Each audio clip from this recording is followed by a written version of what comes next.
अस्सलामुअलैकुम। फैसलाबाद और लाहौर और आप लोगों ने इस तरह की बड़ी बड़ी न्यूज सुनी होंगी कि मास्टर प्लान नोटिफाइड हो गए हैं। इन शहरों के मास्टर प्लान जो है अप्रूव हो गए हैं, मास्टर प्लान में डायरेक्शन बन चुका है और इसके ऊपर बहुत सारी डिस्कशंस भी हो रही हैं, डायलॉग भी हो रहा है। और जैसे कि हमारे व्यूअर्स हैं वो वेट कर रहे थे कि इसके ऊपर हम लोग भी कोई डायलॉग करें, इंट्रोडक्शन करें और समझाएं अपने व्यूअर्स को कि इस सिलसिले में क्या कुछ हो रहा है, क्या कुछ होता चला आया है और क्या कुछ होएगा आने वाले वक्त में। मेरा नाम है ज़ीशान शाह और आप देख रहे हैं हमारे इस initiative National Institute of Architecture and Real Estate brought you by architect Shahnawaz, जिसके अंदर हमने रियल एस्टेट से रिलेटेड इसी तरह के इनिशिएटिव्स, पॉलिसीज, रेगुलेशंस, डेवलपमेंट्स के ऊपर डिस्कशंस करनी है और आप तक इजी आसान अल्फाज में लेकर भी आना है, आपको समझाना भी है। और हमारे साथ हर बार इस इनिशिएटिव के अंदर मुख्तलिफ टेक्निकल प्रोफेशन से लोग आएंगे जो आपको समझाएंगे भी और हम एक ओपन डायलॉग करेंगे। NIAR national Institute of Architecture and Real estate के अंदर हम कोर्सेज भी इंशाल्लाह सून कवर करेंगे जिसमें आप सीख भी सकते हैं skills, short term, long term, इस सारा कुछ मिला के हम लोग यहाँ पर फैसलाबाद शहर के अंदर शुरू करेंगे और आप लोगों को गाइड करेंगे। फैसलाबाद शहर का मास्टर प्लान जो 2021 से लेके 2040 तक अब नोटिफाई कर दिया गया है, ये तो आज हुआ है। कहानी थोड़ा सा पहले शुरू होती है 2013 में और फैसलाबाद का प्लान एक्चुअली बीजिंग में बना था, चाइना में, जिसका नाम है belt and road initiative, BRI। ये क्या है? प्रेसिडेंट जी जिनपिंग ने एक विजन बनाई। 2013 में उनका एक इंटरव्यू की क्लिप है जो काजाकिस्तान में उन्होंने पहली बार एक जिक्र किया था एक टर्म का जिसको ये कहते थे maritime and silk belt road. इसके अंदर उन्होंने अपना एक ग्लोबल विजन बताया कि चाइना अपनी ट्रेड रूट्स का मास्टर प्लान क्या बनाएगा, एक लैंड के ऊपर और एक सी के थ्रू। एक तो उनका उस वक्त तक का अपना एक चल रहा था जो रूट्स चल रही थी। नए प्लान के मुताबिक इन्होंने बनाने थे 6 इकोनॉमिक कॉरिडोर्स जो मुख्तलिफ मुल्कों को टच करना था। मोर देन 60 कंट्रीज के थ्रू होते हुए चला जाना था उसने, और सी पोर्ट्स भी। पाकिस्तान में इस तरह का एक कॉरिडोर है जिसको हम बहुत फेमिलियर है, जिसको हम कहते हैं CPEC, China Pakistan economic corridor. ये उन 6 कॉरिडोर्स में से एक कॉरिडोर। और पाकिस्तान वाहिद मुल्क है जो बेल्ट एंड रोड इनिशिएटिव में लैंड को भी कनेक्ट करता है और सी को भी कनेक्ट करता है गवादर से होते हुए। इस पूरे सिलसिले के अंदर 6 आपके इकोनॉमिक कॉरिडोर्स बने, उसके अंदर 9 स्पेशल इकोनॉमिक जोन्स बने। उसी पॉलिसी के अंदर स्पेशल इकोनॉमिक जोन होता है जहां पे गवर्नमेंट कोई भी एक जोन को डिक्लेयर कर देती है कि यहां पर स्पेशल पॉलिसीज के अंदर हम इंडस्ट्रीज को लाएंगे, उनको बेनिफिट्स भी देंगे और इंपोर्ट के ऊपर भी वो टैक्स ब्रेक्स देते हैं, आपको इनकम टैक्स के ऊपर भी देते हैं, मुख्तलिफ चीजें सपोर्ट करने के लिए कि फॉरेन डायरेक्ट इन्वेस्टमेंट लाए।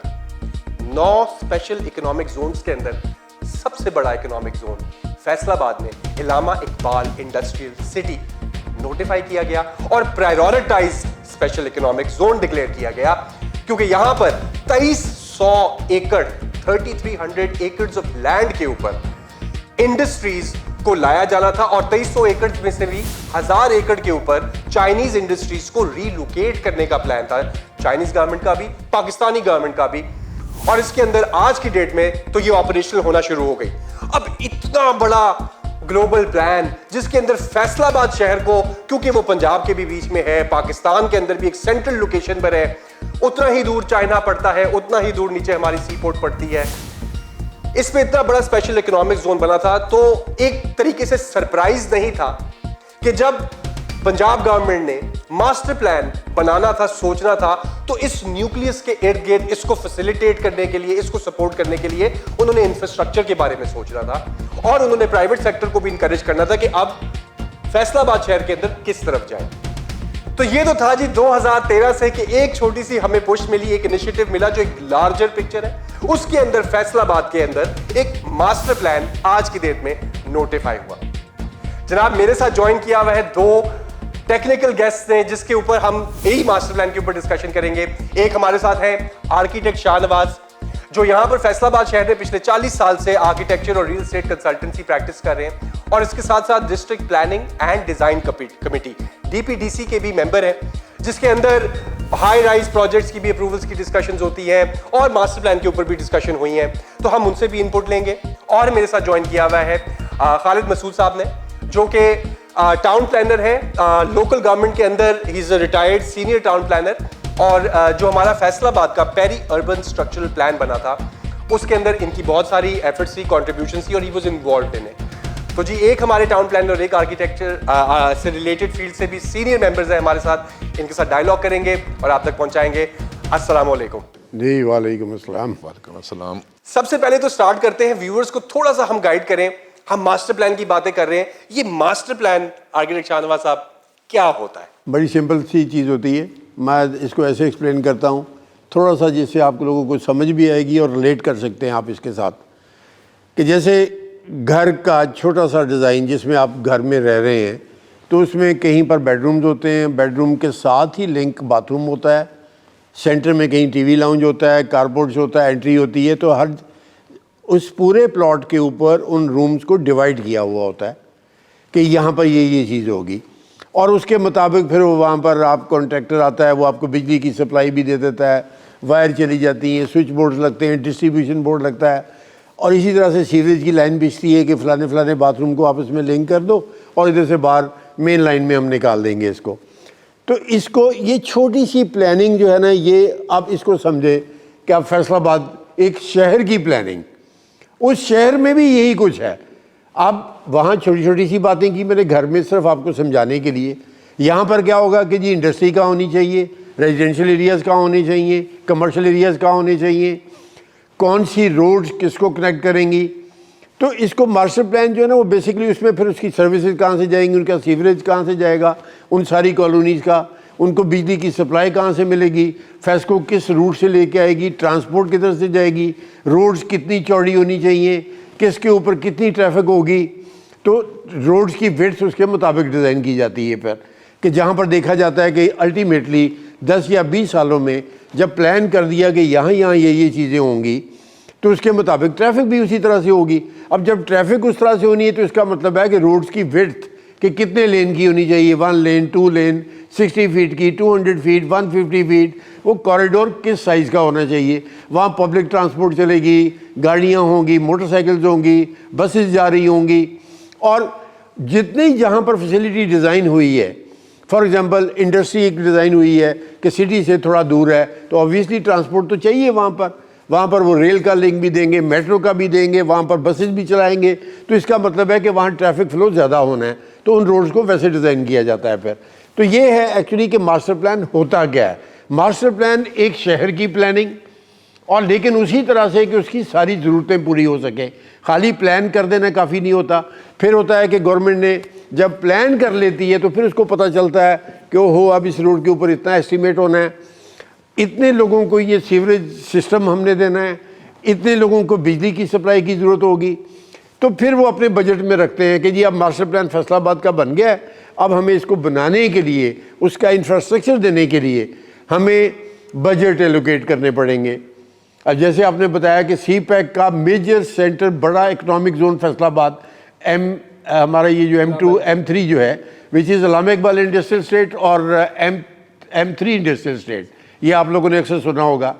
अब जब सी पैक का इतना बड़ा सेंटर और इतनी दोनों अलामा इकबाल इंडस्ट्रियल स्टेट और ये जो दूसरी है M3 जो है, ये दोनों का एरिया कुछ 7000 एकड़्स का है। ये खाली अलामा इकबाल नहीं है, और इसमें हमारी लोकल इंडस्ट्री भी है। इसका मतलब है कि अब ये मोटरवे के ऊपर रखने का मकसद था कि इजी हो कि मुल्तान तक की जो ट्रैफिक है और दूसरी तरफ पेशावर तक कैसे जाना है, और उस लिंक पर उसको होना चाहिए।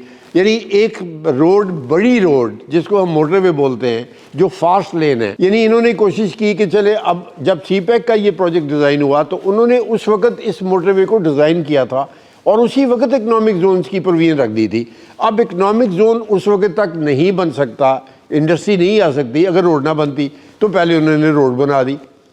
अब जब रोड बन गई, वो हो गया, तो अब इन्होंने फैसलाबाद में उसको लिंक भी करना था, क्योंकि सेंटर अगर मरकज़ से देखें, हम डी ग्राउंड से देखें, तो वो ये कोई 30-35 किलोमीटर का फासला बनता है इंडस्ट्रियल स्टेट्स का, ये जो हमारा सी पैक एरिया है। अब जब इतना फासला है तो इसका मतलब है कि वहाँ पर फिर वही मेरी बात की, यार फास्ट ट्रांसपोर्ट चाहिए, मेट्रो चाहिए, बसेस चाहिए, गाड़ियाँ जाएंगी, मोटरसाइकिल जाएंगे।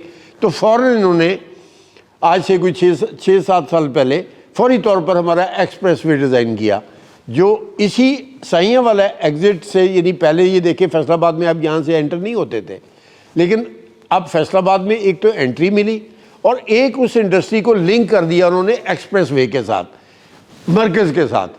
तो अब रोड ये भी स्ट्रक्चर बन गया, क्योंकि ये जब तक ना बनता तो इंडस्ट्री कैसे चलती, वहाँ लेबर कैसे पहुँचती। तो ये दोनों पैरेलल काम हुए। तो इस पर बेस करते हुए फिर फैसलाबाद का मास्टर प्लान बना। ये है कि मास्टर प्लान होता क्या है। अब मैं अगले पहलू पर आ जाता हूँ कि जी लेट्स टॉक अबाउट के हमारे मास्टर प्लान में इन्होंने किया क्या है। अच्छा, इससे पहले मैं थोड़ा सा मतलब क्योंकि हमारे जो व्यूअर्स हैं, मैं थोड़ी सी बेसिक अंडरस्टैंडिंग भी उनको साथ लेके चलवाना चाहता हूं। इसमें ज्यादा जरूरी एक चीज है, क्योंकि ये जो करंट है इससे पहले जरूरी है कि इससे पहले क्या हुआ, टाइमलाइन जो फैसलाबाद की बनती रही है। मैंने एक जिक्र किया टर्म, जैसे मैंने Faisalabad peri urban structural plan बोला आपसे।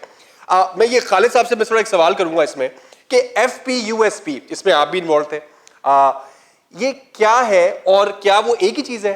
Now do we have two master plans for Faisalabad, या ये थोड़ा सा अगर आप गाइड करें। जी, बिस्मिल्लाहिर्रहमानिर्रहीम। इस सिलसिले में मैं ये कहना चाहूँगा कि जब ये मास्टर प्लान 2021, 22 और 40 तक जो प्रिपेयर हो गया, तो इसने तमाम प्रीवियस जितने भी प्लान्स या मास्टर प्लान्स या आउटलाइन डेवलपमेंट प्लान्स जो थे, या इवन प्लान जो है, उसको सुपरसीड कर दिए।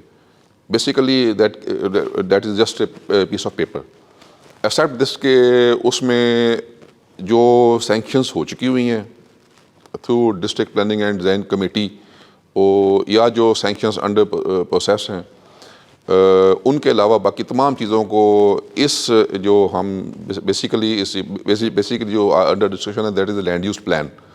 तो पार्ट ऑफ मास्टर प्लान जो है उसने उन तमाम चीज़ों को सुपरसीड कर दिया।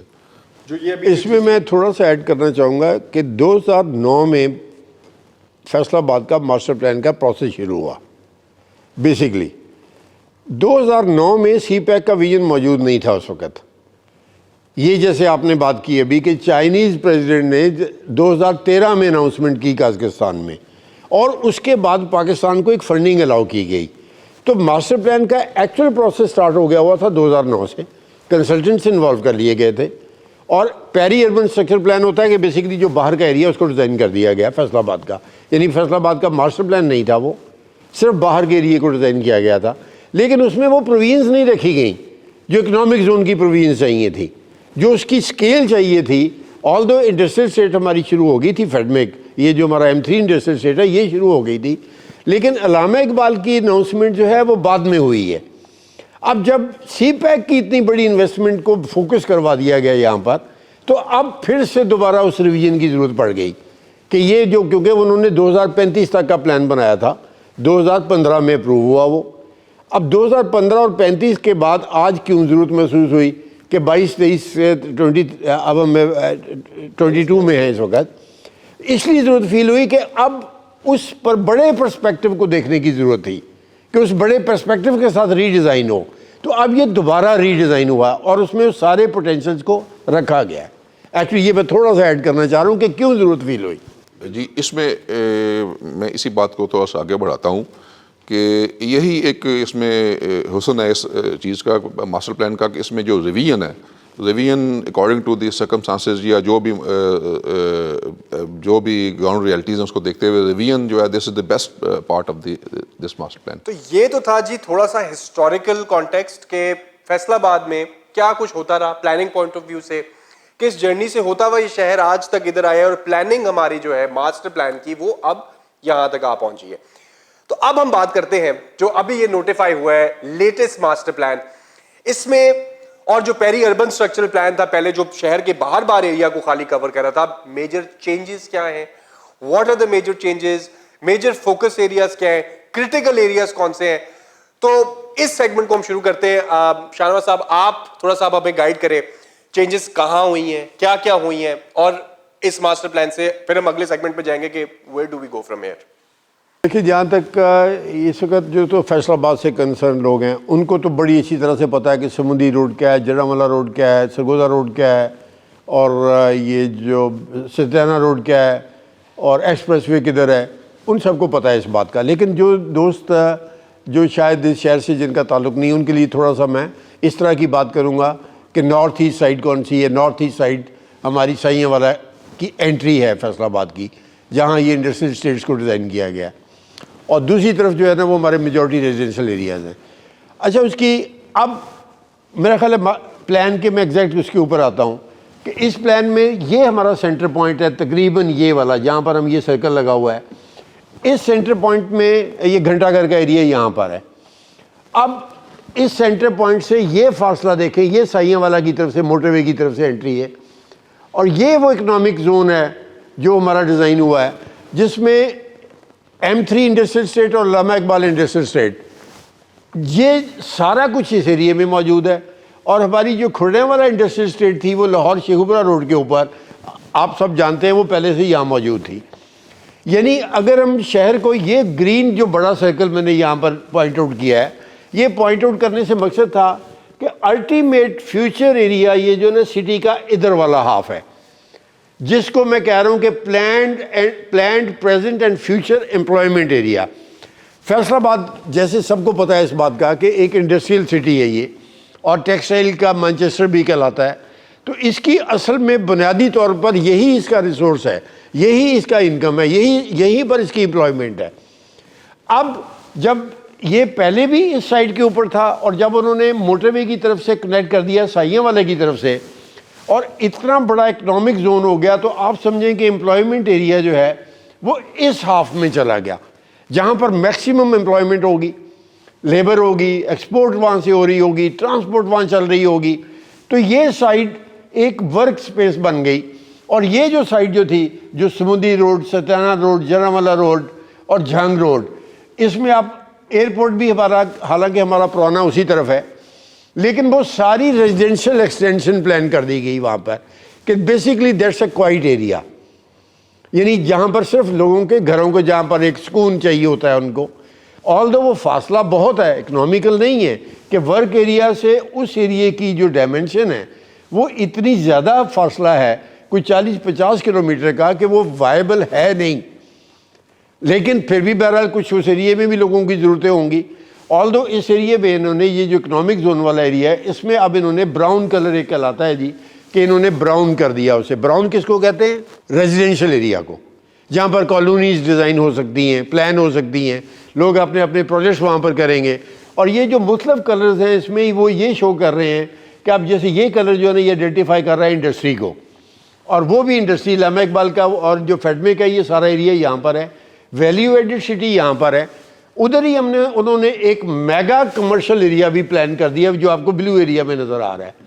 अगर आप देखें कि ब्लू एरिया आपको, ये जो एग्जिस्टिंग है वो तो चले कमर्शियल एरिया था, लेकिन वो डिस्ट्रीब्यूशन और होलसेल सेंटर है वो सिटी का, वहाँ पर वो उस तरह की ट्रेडिंग नहीं है। तो अब ये अल्टीमेट आपकी, अगर मैं बोलूँ आज कि इन्वेस्टमेंट के पॉइंट ऑफ व्यू से पोटेंशियल्स कहाँ पर हैं, तो अब दो तरह की इन्वेस्टमेंट्स होती हैं। एक लोग शॉर्ट टर्म इन्वेस्टमेंट करते हैं, एक लॉन्ग टर्म करते हैं।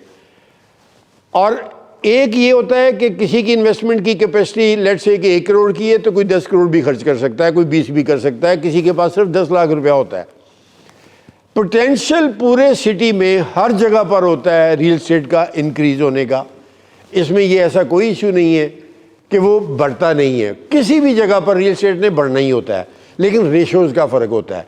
कहीं पर एनम इंक्रीज 5% होगी, कहीं 10% होगी, कहीं पर 100% होगी, कहीं पर 5 फोल्ड हो जाती है इन अ ईयर टाइम। अब ये एक इंटेलिजेंट सिलेक्शन होती है कि आपने कौन से एरिया में करनी है। अब फॉर एग्जांपल मैं इसको एम्प्लॉयमेंट एरिया कह रहा हूँ। इसका मतलब है कि जब ये 2040 के विजन के मुताबिक जब इसने कंप्लीट होना है, तो लोग तो उधर कोशिश करेंगे ना उधर ही रहने की, वो फिर क्यों उधर जाएंगे? उधर तो वही जाएगा जिसका कोई ताल्लुक उस शहर के उस एरिया से होगा। तो वरना तो रोज़ का फासला, इतना पेट्रोल तो कोई अफोर्ड नहीं कर सकता। तो अब जो मैं परसेंटेज की बात करूं, तो ये जो ग्रीन सर्कल नज़र आ रहा है, इसका पोटेंशियल मैक्सिमम है। अब इसमें बड़ा इंटरेस्टिंग क्वेश्चन होते हैं बाज़ दफ़ा मुझसे कि जी शॉर्ट टर्म इन्वेस्टमेंट जो है ना वो क्या होती है। शॉर्ट टर्म इन्वेस्टमेंट आपको रिटर्न 4 से 5 साल के अंदर अंदर चाहिए। लॉन्ग टर्म इन्वेस्टमेंट जहाँ 15 से 20 साल के ऊपर आप रिटर्न देखते हो, और 15 से 20 साल का जो रिटर्न है वो मैक्सिमम होता है। वो तो बहुत सारी मिसालें इस शहर में मौजूद हैं कि वो 50 गुना तक भी चला गया। 50 गुना यानी 50 टाइम्स, परसेंट नहीं, लेकिन ऐसी मिसालें शहर में आज भी मौजूद हैं। फॉर एग्जांपल ये इधर वाला एरिया जो रेजिडेंशियल एरियाज हैं हमारे, जहाँ पर अच्छी डेवलपमेंट नहीं हुई, पुरानी वो थी, वहाँ पर हार्डली आज भी 30-40% बढ़ा है सिर्फ, यानी गुना की तो बात ही नहीं हो रही। तो ये जो पोटेंशियल है छोटी और बड़ी इन्वेस्टमेंट का, लॉन्ग और शॉर्ट टर्म, ये एक बड़े विजन के साथ होता है।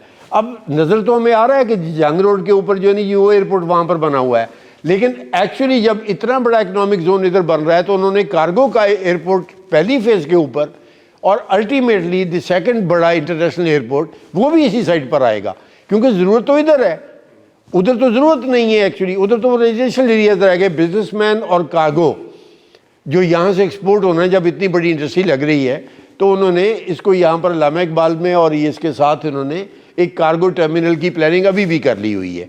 तो विच मीन्स कि अगर आप लॉन्ग टर्म में भी जाते हो तो तब भी यही साइड है, और जहाँ आप कई गुना एक्सपेक्ट कर सकते हो।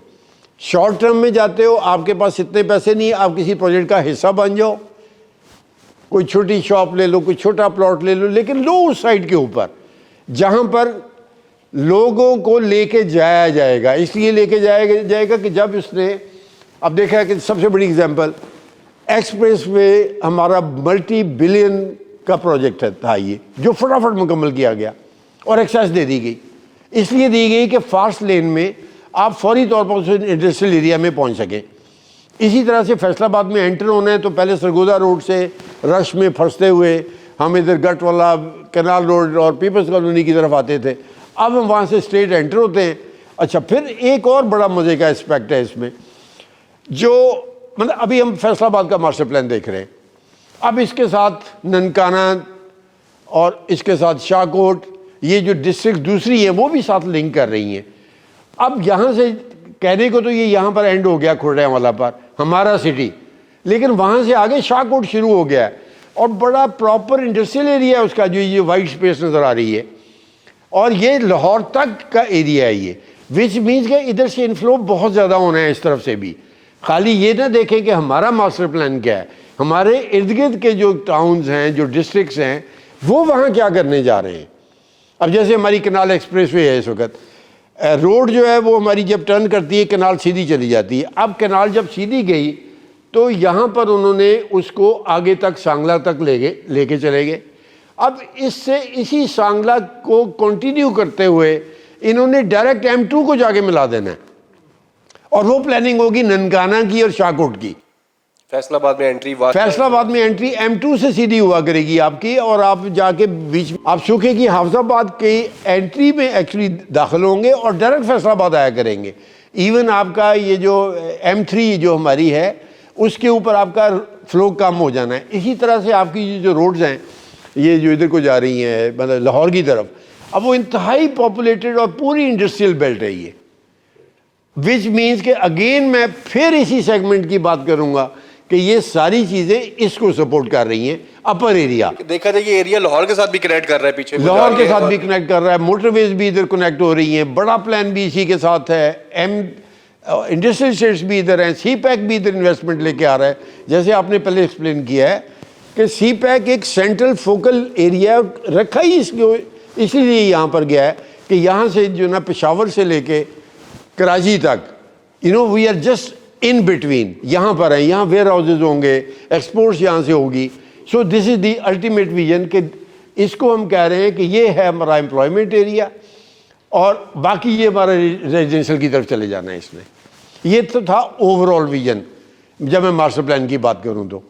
अब हर इंडिविजुअल अपने पर्सपेक्टिव के ऊपर कि उसके क्या ऑब्जेक्टिव्स हैं वो चूज़ कर सकता है, लेकिन मैं फिर कहूँगा, जो मैं शायद अगली एक वीडियो में शेयर भी करूँगा, कि मैं कोशिश करूँगा आइडेंटिफाई करने की कि अगले 5 साल में इन परसेंटेज हम कैसे देखते हैं कि कौन सा एरिया कितना ऊपर जाएगा।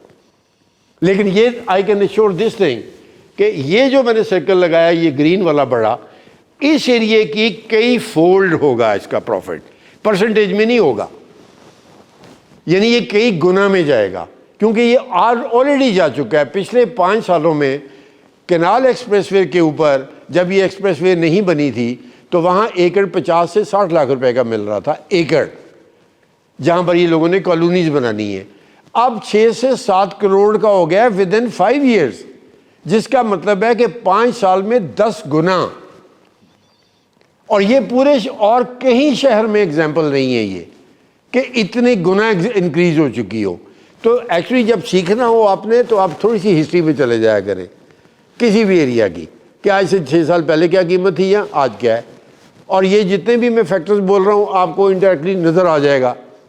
और दूसरे, जब आपको ये पता है कि गवर्नमेंट अपने फंड्स इधर लगाना चाहती है, डेवलपमेंट इधर करना चाहती है, बिजली इधर लेके जाना चाहती है, हाउसिंग इधर होगी, सीवरेज इधर होगा, इंडस्ट्री इधर होगी, तो फिर तो क्यों नहीं बढ़ेगी उसकी कीमत। तो ये है वो इन्वेस्टमेंट पोटेंशियल जिसकी मैं बात कर रहा हूँ। तो ये था थोड़े से पॉजिटिव आउटलुक्स थे जो आपने शेयर किए मास्टर प्लान के। आपके व्यूअर्स भी और आपके फॉलोअर्स, फ्रेंड्स सारे थोड़ा सा आपकी क्रिटिकल साइड को भी जो है सुनना चाहते हैं और अक्सर अप्रिशिएट भी करते हैं कि आप बहुत ब्लंट हैं। पिछली बार भी जो सारा मास्टर प्लान की कमेटी के ऊपर जो डिस्कशंस हुई थी, आपका एक सेशन आपकी पेज के ऊपर भी मौजूद है जिसके ऊपर आपने वर्टिकल पॉलिसी की बात की थी, आपने एक ब्लू एरिया स्ट्रिप बेल्ट की with in the downtown of Faisalabad की बात की थी, बहुत सारी क्रिटिकल पॉइंट्स की बात की थी। थोड़ा सा मैं चाहूंगा कि अगर आप उस पर भी इनपुट दें हमें कि what areas do you feel कि मास्टर प्लान में कुड और शुड बी लुक्ड एट आने वाले टाइम के लिए। देखिए, इसमें अगर बात क्रिटिसाइज करने की नहीं है, मैं एक एस्पेक्ट है जो आपको ज़रूर बताऊंगा फिर दोबारा, और पहले भी मैं क्रिटिसाइज नहीं करता रहा, कोशिश होती रही है एजुकेट करने की मेरी, कि मैं लोगों को एजुकेट कर सकूं। और आज मैं फिर दोबारा रिपीट करता हूं कि इस मास्टर प्लान में सबसे बड़ी वीकनेस ये है कि इन्होंने डेंसिटी फाइनलाइज नहीं की, डेंसिटी की सजेशंस नहीं दी। डेंसिटी क्या होती है कि अब जैसे फॉर एग्जांपल ये ब्राउन एरिया एक कलर नज़र आ रहा है आपको सारा, इन्होंने कह दिया कि ये हाउसिंग एरिया होगा। अब डेंसिटी होती है कि यार यहाँ सिंगल स्टोरी होगा, यहाँ पर डिटैच्ड हाउसेज होंगे, यहाँ पर इंडिविजुअल प्लॉट्स होंगे, या मल्टी स्टोरी बिल्डिंग्स बनेंगी। मल्टी स्टोरी बनेंगी अगर 20 मंजिला, 30 मंजिला, 40 मंजिला लोग अपार्टमेंट्स बना देते हैं, तो इसका मतलब है कि उन्होंने डिज़ाइन में तो उनको पता ही नहीं है, अभी उन्होंने खुद डिक्लेयर नहीं किया कि ये हाई डेंसिटी एरिया है, अप्रूवल्स इन्होंने दे देनी है, बिल्डिंग्स बन जानी है। और सीरीज डिज़ाइन हुआ होना है सिंगल प्लॉट्स के हिसाब से कि यहाँ पर सिंगल होम्स होंगे, छोटे छोटे घर होंगे। और जबकि एक 40 मंजिला बिल्डिंग खड़ी हो जाए अगर 1 एकड़ के ऊपर, तो वहाँ तो उसमें तो 4000 फैमिलीज आ गई एक ही बिल्डिंग में जो 1 एकड़ पर है। ये जो जोनिंग करते हैं इसमें कोई मतलब फिर जोनिंग का क्या फायदा? अगर आप जोनिंग का एक्चुअली यही तो बेवकूफ़ी है इसमें, मतलब आई एम सॉरी, मैं फिर थोड़ा सा लफ्ज़ सख्त इस्तेमाल कर गया हूँ दोबारा, कि दिस इज़ व्हाट आई से, कि ये वीकनेस तो यही तो है वीकनेस, कि इस मास्टर प्लान में डेंसिटी को प्लान नहीं किया गया। ये नहीं बताया गया कि कहाँ पर कितनी हाइट्स होंगी, कौन सी हाउसिंग कहाँ पर आएगी। और अगर जब ये नहीं बताया गया तो वो उसकी ज़रूरतों को पूरा कैसे करेंगे। अब देखें कि 1 एकड़ के ऊपर अगर एक कनाल के 6 घर बनते हैं, बाकी रोड शोर्स आ जाती हैं, तकरीबन 6 घर होते हैं। अब 6 घरों की बिजली की रिक्वायरमेंट और है, और उसी 1 एकड़ के ऊपर 40 मंजिला बिल्डिंग बन जाए तो ये तो 250 घर हो गए वहाँ पर। अब जब 250 घरों की रिक्वायरमेंट बिजली की और होगी, सीवरेज की और होगी, रोड की और होगी, रोड की विड्थ की और होगी, उसकी डिस्पोजल की और होगी, तो या वो डायरेक्शन तो दी नहीं इसमें, सीधी सीधी बात कर दीजिए रेजिडेंशियल होगा। तो this is not the real good working. ये मैं कहूँगा, फिर दोबारा मैं कहूँगा कि कंसल्टेंट्स को, और अगर आज भी हमारी गवर्नमेंट इसके ऊपर फोकस करे तो they should focus on this thing, कि उनको मास्टर प्लान को डिटेल में जाना चाहिए था उनको। ये मोटा मोटा कर देने से तो उन्होंने कियोस्क क्रिएट कर देना है, कि अगर उन्होंने सोचा है फॉर एग्जांपल इतना बड़ा सारा एरिया है कि जी कोई 40,000 एकड़ नया रेजिडेंशियल एरिया इंट्रोड्यूस करवा दिया।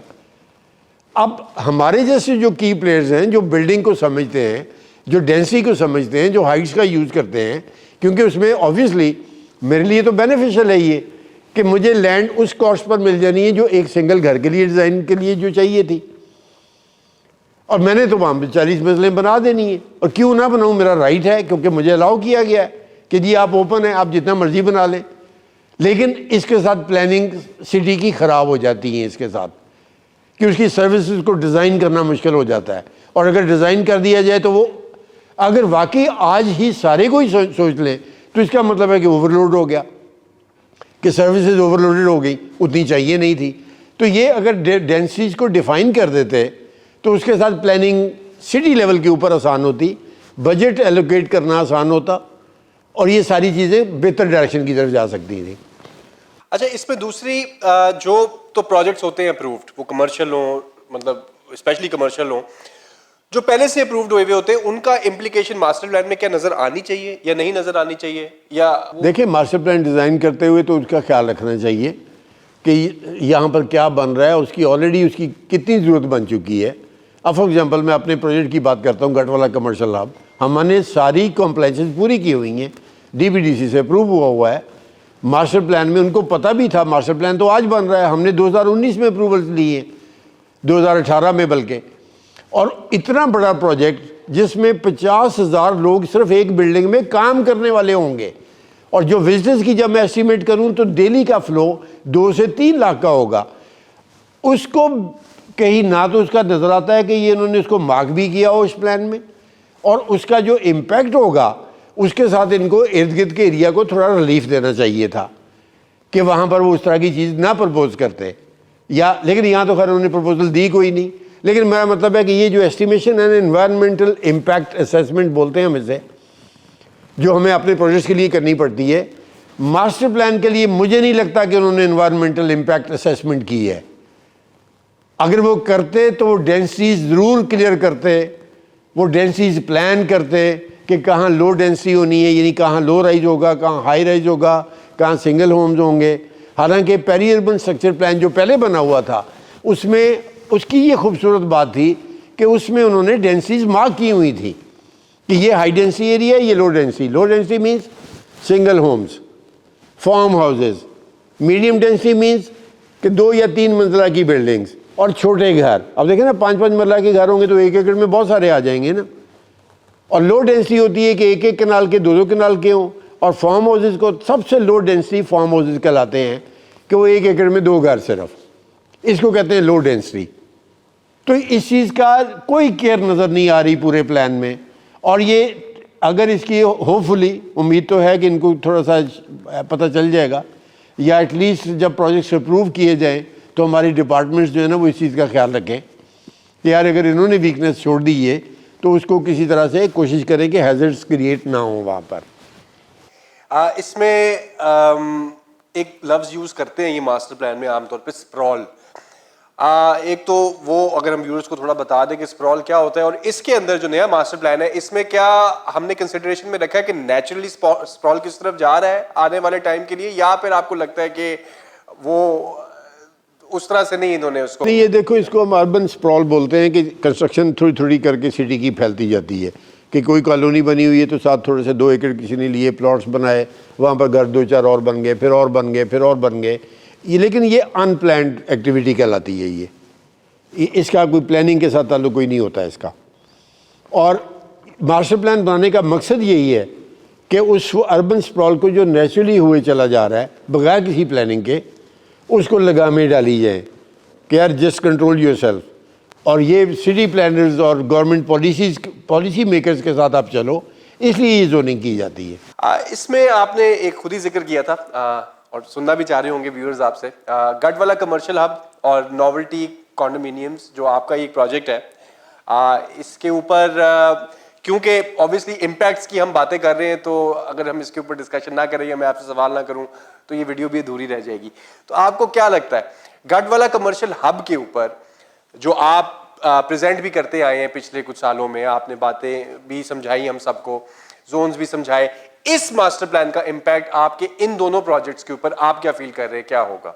देखिए, इसमें तो बड़ी सिंपल सी है कि अगर मैं यहाँ पर आपको थोड़ा सा पॉइंट आउट करूँ कि हम इस वक्त गढ़वाला कमर्शियल हब यहाँ पर है।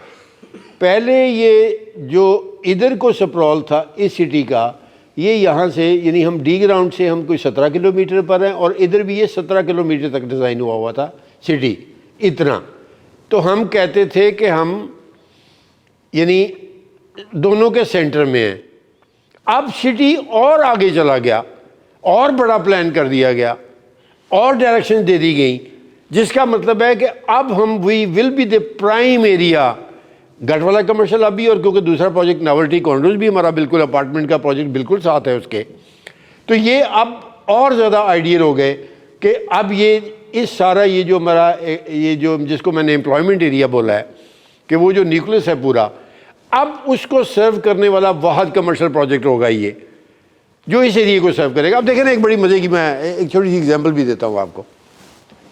लोग बड़ा मज़े का कहते हैं, ओ यार वो जो गटवाला कमर्शियल हब है ना, वो डी ग्राउंड से 17 किलोमीटर है जी, वो देखें जी घंटाघर से जो है ना जी वो 22 किलोमीटर है, और हम कहते हैं कि जी हम इस वक्त 22 किलोमीटर, अगर हम फेडमिक और हमारा एम्प्लॉयमेंट जोन है उससे डी ग्राउंड और घंटाघर अब 40 किलोमीटर है। तो आर हुई क्या हम सही पोजीशन पर हैं? आप खुद जज कर लें। अगर आपने काम उधर करना है, रहना उधर है, आपने इन्वेस्टमेंट अपने फ्यूचर के लिए उसी साइड पर करनी है, तो आप डी ग्राउंड जाएंगे क्यों? जबकि आपकी एम्प्लॉयमेंट इधर है, आपका काम इधर है, आपका रेजिडेंस इधर है, आपकी कमर्शियल ज़रूरतें इधर पूरी हो रही हैं गढ़वाला कमर्शियल हब में, आप डी ग्राउंड क्यों जाएंगे? क्या चाट खाने या समोसे खाने जाएंगे? शायद चले भी जाएं, कभी मौसम अच्छा हो तो ड्राइव करने का मूड हो, लेकिन I don't see a single reason कि आप क्यों जाएंगे घंटाघर या क्यों जाएंगे उधर। अब ultimate this is the city. अब हमारी ये जो साइड है ना, अब ये शहर है ये, अब वो that's a gone story. Now it's it's just an old city. तो अब इतनी प्लानिंग हो रही है और ये इन्होंने अब जोन्स भी डिक्लेयर कर दी हैं, और अब ये इंफ्रास्ट्रक्चर भी उस हिसाब से ऑलरेडी डेवलप भी काफी कर दी है, अब इसको मजीद बेहतर करेंगे। आप इस ग्रीन जोन को, जो आप जिसको एम्प्लॉयमेंट जोन कह रहे हैं, Yes, आपने जो जिसको पिच किया है, आप इसका फ्यूचर मतलब 5 years और 10 year का आपका क्या है इसके अंदर? ये जो अभी इन्होंने प्लान किया है, विल दिस बी इनफ? इसमें कोई मजीद क्या कोई चेंजेस आगे हो जाएंगी? क्या होगा इधर अगले 5 साल में? यहाँ पर मैं थोड़ा सा बताऊँ कि आप पहले फिर मेरी पहले वाली बात समझें कि इन्होंने डिस्ट्रिक्ट, ये जो हमारा सिटी है ना, शहर, वो तो इन्होंने पूरा कर दिया है इसमें।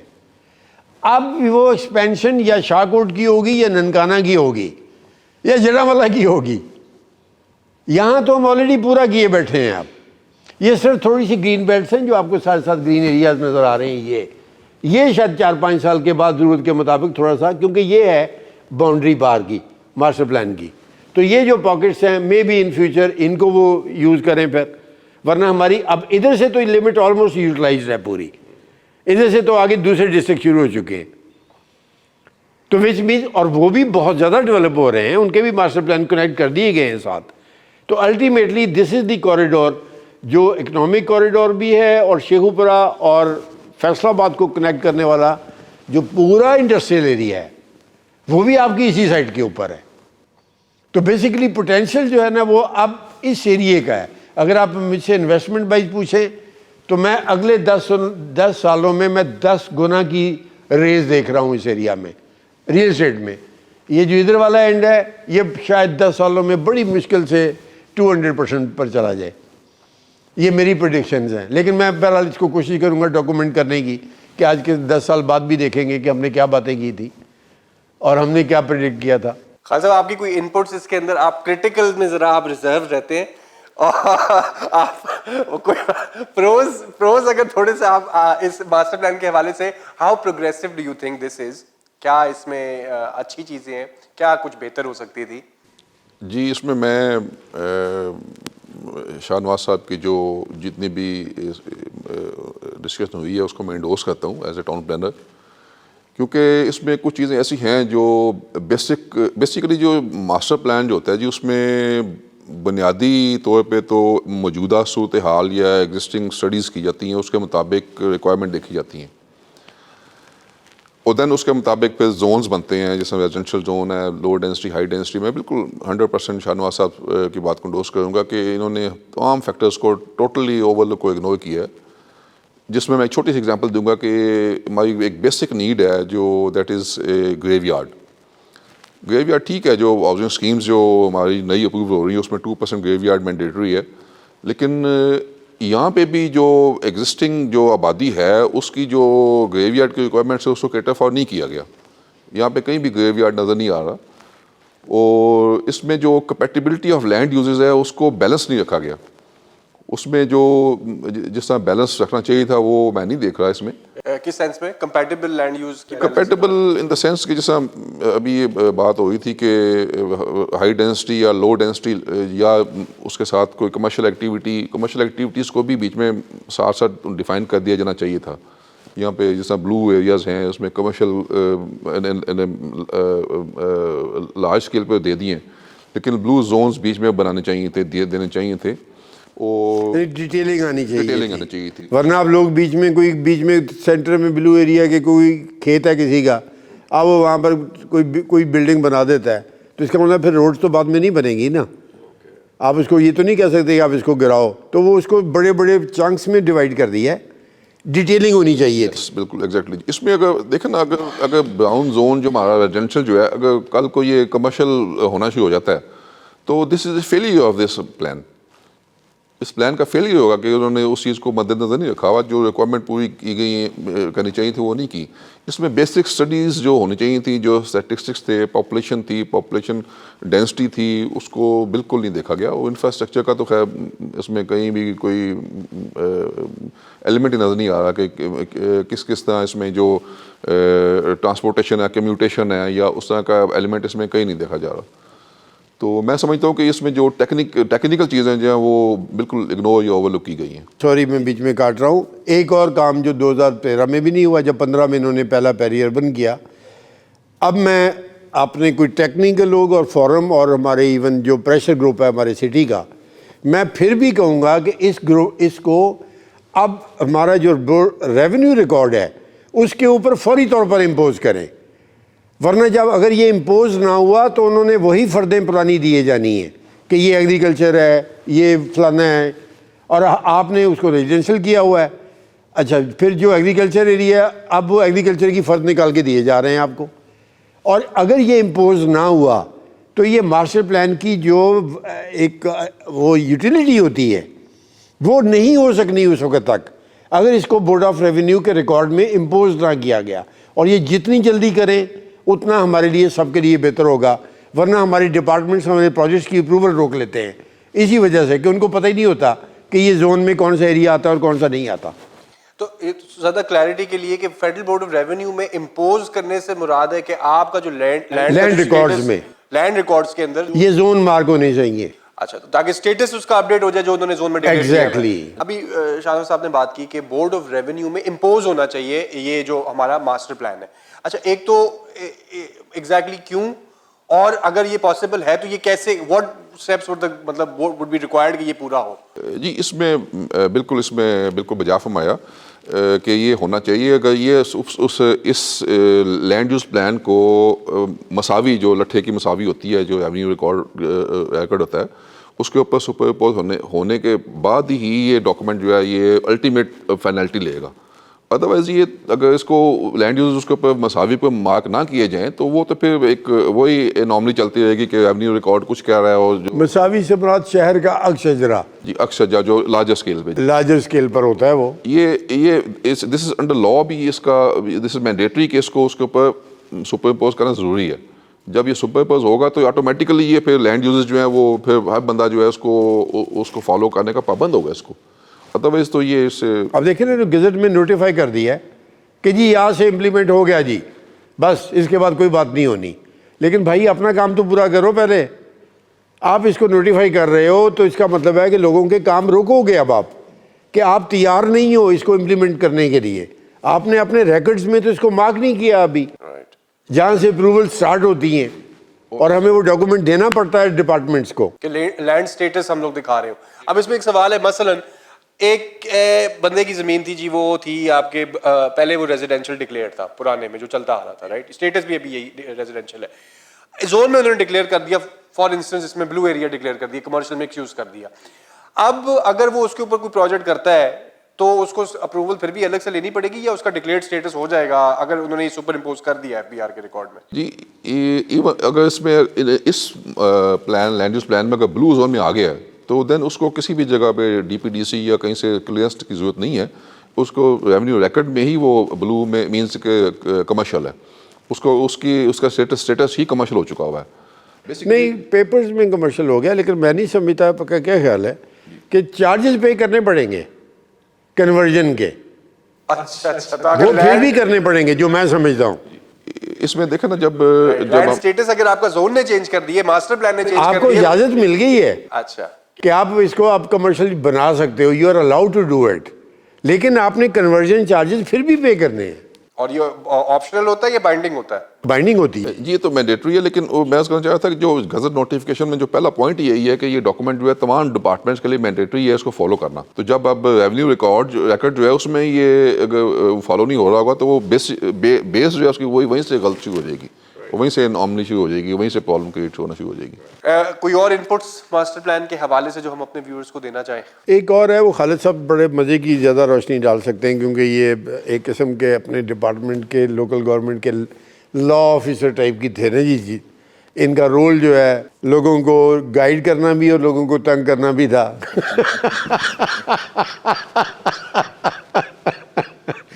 तो बड़ी मज़े की कुछ प्रोविजंस होती हैं जो लॉ में फिर भी रखी जाती हैं। राइट। जब ब्यूरोक्रेसी या पॉलिटिशियंस अपने लिए कोई रास्ता निकालना चाहते हैं तो उसकी भी कुछ प्रोविजंस हैं।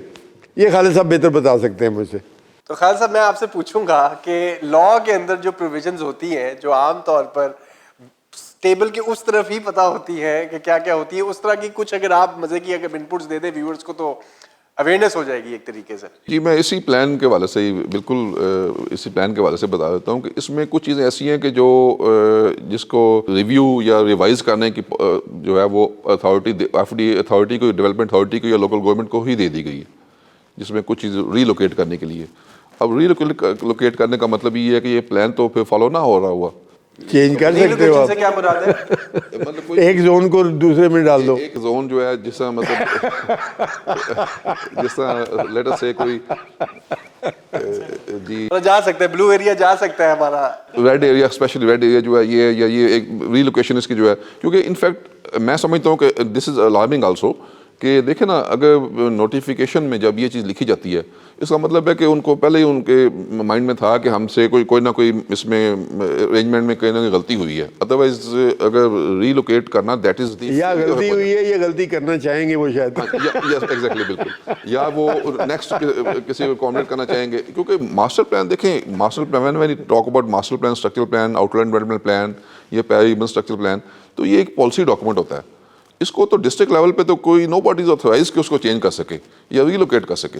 ये तो इसकी बुनियादी चीज़ जब भी हम एक्ट पढ़ते हैं, सिटीज एक्ट के तहत तो ये बना है, या लोकल गवर्नमेंट एक्ट पढ़ेंगे तो उसमें जो है ये इसको तो फॉलो करना दैट इज मैंडेटरी। इसको रीलोकेट करना जो है वो तो मैं समझता हूँ कि मास्टर प्लान की इंसल्ट है, इस वर्ड की इंसल्ट है। नहीं, रीलोकेट करने में देखें, मैंने पहले बोला है कि अब इन्होंने डेंसिटी क्लियर नहीं की, इसका मतलब है डेंसिटी के साथ प्ले होगा और किसी को अलाउ कर देंगे, किसी को नहीं करेंगे, जहाँ दिल करेगा। बादशाह लोग हैं ना हमारे, मतलब ये जो लैंड यूज प्लान है ना जी, इसमें it's not that simple A plan, ये एक पॉलिसी डॉक्यूमेंट है। इसको इवन जो है वो other than cabinet nobody can change it, लेकिन जब इसी के बीच में लिख दिया जाए कि इट कैन बी रीलोकेटेड तो फिर वो कैबिनेट या गवर्नमेंट तो उसकी तो वैल्यू को नहीं रही।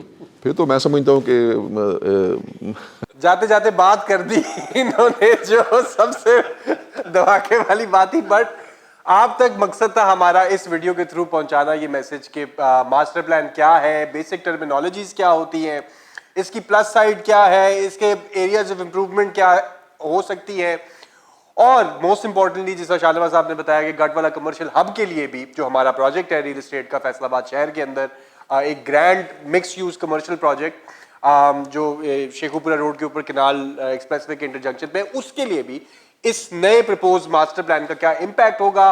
और शाहनवाज साहब हम इंशाल्लाह एक और वीडियो करेंगे जिसमें हम क्वाइट स्पेसिफिकली जो पॉकेट्स ऑफ अपॉर्चुनिटीज अगर मैं इसको बोलूं मास्टर प्लान में क्या है, किधर है, वो भी हम लाएंगे। मकसद आज की वीडियो में ये था कि आप तक एक फुल पिक्चर सामने ले आए कि जी ये नया नोटिफाइड मास्टर प्लान है, this is where the city is going और क्यों जा रहा है उस तरफ। तो दिस इनिशिएटिव जी एज पहले मैंने आपको बताया was brought to you by National Institute of Architecture and Real Estate, an initiative by architect Shahnawaz. और इस मास्टर प्लान की जो लेटेस्ट PDF वर्जन है वो आप हाई रेजोल्यूशन डाउनलोड कर सकते हैं हमारी वेबसाइट पे, लिंक्स हमारी डिस्क्रिप्शन में मौजूद है। और शाहनवाज साहब ने दो इस मास्टर प्लान की जो है उसके ऊपर उन्होंने लेबलिंग की है, जिस तरह ये वो आपको ग्रीन जोन बता रहे थे, एम्प्लॉयमेंट एरिया, ये उनकी पर्सनल ओपिनियन है जो उन्होंने अपने टेक्निकल इनपुट और पॉइंट ऑफ व्यू से गाइड करने के लिए आप लोगों को बनाई हुई। वो लीगल डॉक्यूमेंट नहीं है, वो सिर्फ इनका एक अपना ओपिनियन है, वो भी आपको अवेलेबल है हमारी वेबसाइट के ऊपर।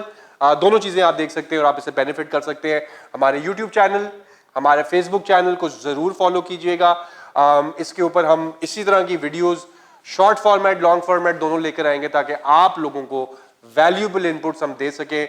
गेस्ट भी हम बुलाएंगे। अगर कोई चीज मिस हो गई जो आप लोग चाह रहे थे, कोई स्पेसिफिक एक छोटी सी बात में और छोटी सी, आई एम सॉरी बीच में काट रहा हूँ, मैं एक ऐड करना चाहूँगा। इंशाल्लाह पर्टिकुलरली इस मास्टर प्लान को सामने रखते हुए और इसके पोटेंशियल्स जिसमें बहुत ज़्यादा इन्वेस्टमेंट इंक्रीज हो सकती हो, अब हम एक साइट चूज़ करके एक इंशाल्लाह विद इन दिस ईयर एक बहुत बड़ा ग्रैंड प्रोजेक्ट अनाउंस करने जा रहे हैं, जो स्पेशली इस प्रोजेक्ट के जो इस मास्टर प्लान के जो फीचर्स हैं उनको जो सपोर्ट करता हुआ प्रोग्राम होगा, वो आपको इंशाल्लाह हमारा नेक्स्ट एक ग्रैंड प्रोजेक्ट की शक्ल में नज़र आएगा, जहाँ पर 100% हम इसके रूल्स को फॉलो करेंगे। अच्छा, वंडरफुल। वो कुछ डिटेल्स अभी इसी वीडियो में देनी है या नो, इसमें नहीं देनी। तो वो उसके लिए इन्वेस्टमेंट अपॉर्चुनिटी अब स्पेसिफिक भी होगी, उसके लिए अगर आप लोग जरूर हमारे शाहनवाज एसोसिएट के पेज को भी जरूर फॉलो कीजिएगा, हम उसके ऊपर जरूर पब्लिश करेंगे। तो आज के लिए बस इतना ही, हमें इजाजत दीजिए। Thank you, Allah Hafiz. Thank you, अस्सलाम वालेकुम।